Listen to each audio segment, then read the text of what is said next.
সকলকে জানাই জয় যিশু। বিশ্বজুড়ে প্রকাশিত প্রভুর সৃষ্টি মহিমা। এখন প্রভুর শত কর্মকৃত্তির কথা আমি তোমাদের স্মরণ করিয়ে দেব। আমি যা কিছু দেখেছি সেই সব কথাই শোনাবো তোমাদের। প্রভুর বাণীর শক্তিতে রূপায়িত হয় প্রভুর যত কর্মকৃত্তি।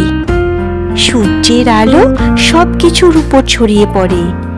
প্রভুর মহিমাও তার সৃষ্টির সর্বত্রই রয়েছে বিরাজিত।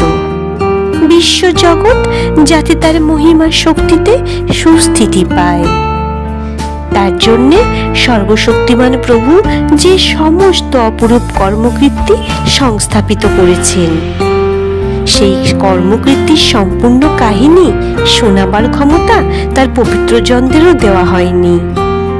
নিরীক্ষণ করেন তিনি অতুল গহ্বর আর মানব হৃদয়। মানুষের চতুর যত কর্মকৌশল তিনি বুঝতেই পারেন, কেননা যা কিছু জানার আছে পরাৎপর তার সব কিছুই জানেন। কোন কালের কি যে লক্ষণ সেই দিকে তিনি লক্ষ্যই রাখেন।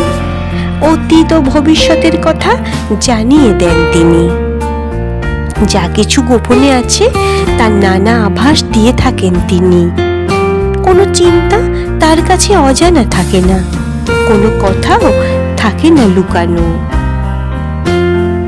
তার যত কর্মকৃত্তি আহা কত না মনোরম। ওই সব কিছু নিত্যজীবী, চিরকাল স্থায়ী। যে কাজের জন্যে যার সৃষ্টি, সে অনুগত হয়ে তাই করে চলে।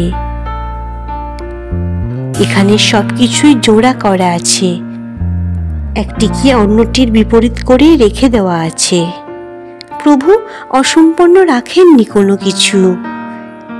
একে অন্যের গুণ এখানে করেছে পরিপূরণ।